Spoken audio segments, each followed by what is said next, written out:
Have you ever adored those painting process video on the internet? So aesthetic, so inspiring that you jumped out of bed ready to paint and then realized the reality feels completely different. Instead of calm and cozy, it turns out to be messy, frustrating, and you start questioning yourself. Maybe I'm just not as skillful as they are, or maybe you already an artist. You constantly find yourself annoyed by all the tiny things that ruin your flow, your mood, wondering why your painting process doesn't feel satisfying and therapeutic like the one you always see online. I see you, and honestly, I also tend to show the pretty clips, the cozy side, and rarely show the messy, frustrating moment.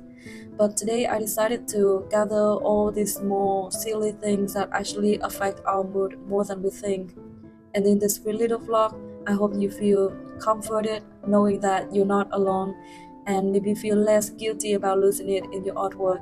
And hopefully, some of the tips I share can help you along the way. This one drives me crazy every single time I start a new painting. On rough canvas or linen, the paint grips better because the surface has more to it. But if you're painting like on an MDF board or a canvas that has been heavily gesso or sanded smooth, the surface can feel so slick that the first brushstroke just slide around. Instead of sticking, they lift off with every adjustment, like the paint cannot hold onto the surface. The glossy surface can be great later for a smoother finish, but those first strokes are so frustrating. So one tip I found is don't try to perfect everything in one sitting. Just block in the main color areas and let the canvas rest for a few days, 1 day or two, and then build new layers once the first has set. And trust me, it gets much easier after the first stage. Another thing is that paint not covering over previous layers. Sometimes you lay down a new stroke hoping to adjust a value or cover something, but the paint doesn't stick. The layer underneath still shine through, or the brush keep lifting the paint you already placed. This often happens when the underlayer is still too wet, or maybe the pigment you are using has low capacity, or the paint you are using is too thin or oily and they just slide instead of covering. Regarding the opacity of oil paint, so some colors naturally cover the surface really well. They are opaque pigments, while others are more see-through. They are transparent pigment. That's why sometimes your brushstroke don't hide the layer underneath, no matter how much paint you add. For example, titanium white, cadmium red, or yellow ochre are quite opaque, while others like alizarin crimson, viridian, or ultramarine blue are transparent. You can actually check this on the oil paint tube. Most brands mark whether a color is opaque, semi-opaque, or transparent. Knowing this can save you a lot of frustration and help you pick the right color for the effect you want. So if you want a good coverage for your painting, you should add more opaque pigment into your mixture. And if the surface is still too slick, let it tag up or dry a bit before layering. Sometimes simply waiting is the key. Or if you don't want your painting surface to feel too slippery, avoid sanding it down too smooth, or simply choose to paint on a rougher canvas or linen surface.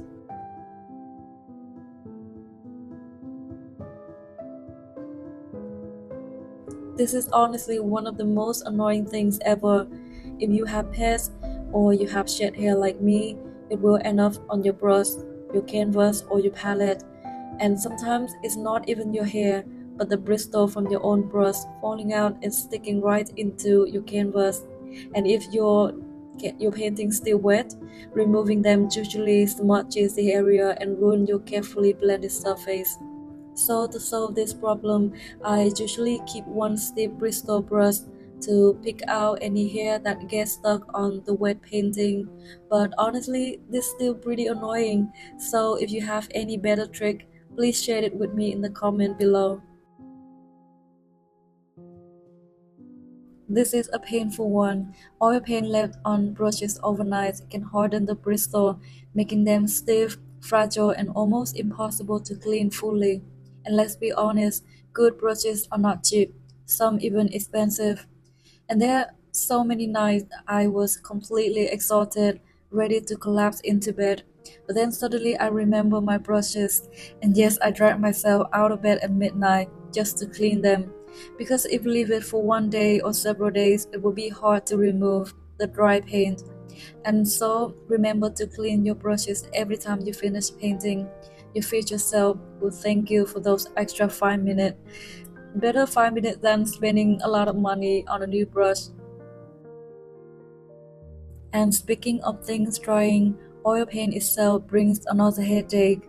Some pigments dry much faster than others, like burnt umber. If you squeeze out too much, by the next day it might already be sticky or completely hard. It won't flow the same on canvas, and you may end up wasting expensive paint. My tip is to only squeeze out a little at a time and add more if needed. Some artists even cover their palettes with plastic wrap or store them in the freezer to keep paint workable. Also remember, certain pigments like umber dry quickly, while other colors like titanium white or cadmiums stay wet longer. So knowing this can save both your pain and your patience.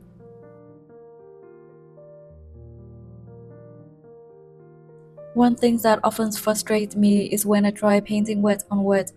Instead of those soft, dreamy strokes I hope for, the brush leaves harsh, unintentional mark on the canvas.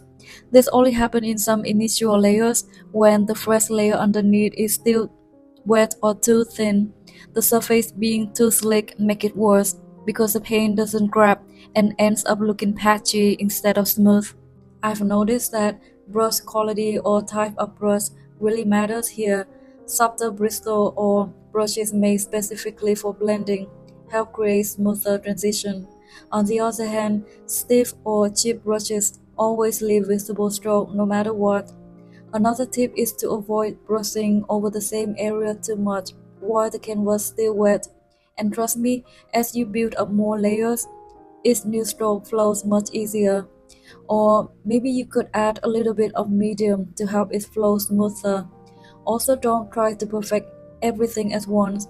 Let the initial layers, the foundation, settle a little bit before building up heavy stroke.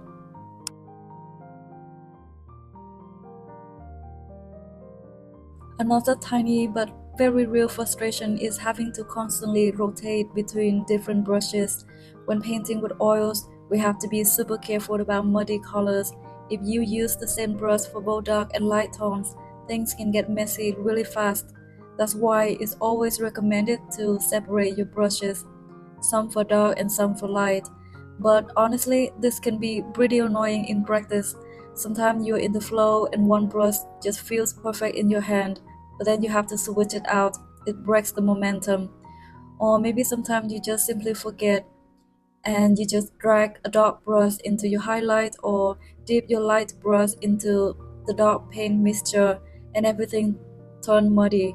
My little tip is to keep two of the same type of brush, one for dark and one for light. It helps a lot, but still, I think rotating brushes is one of the most uncomfortable things that come with oil painting. I hope sharing this tiny frustration helped you feel less alone. If you ever felt like your painting process isn't as dreamy or pleasing as the internet make it look, that's totally normal. Even professional artists deal with hair on the canvas, wasted paint, slippery surfaces, and ruined brushes. If you have your own tips or hacks to deal with this problem, please share them in the comment below. I love to learn from you too. At the end of the day, frustration is part of the process, but the more we embrace them, the more relaxed and free we can feel when painting. Trust the process and be patient with yourself. And most important, enjoy creating, even in the chaos. Thank you so much for watching. And if my stories resonate with you, I would be so grateful if you like and subscribe so we can keep sharing this part of painting together.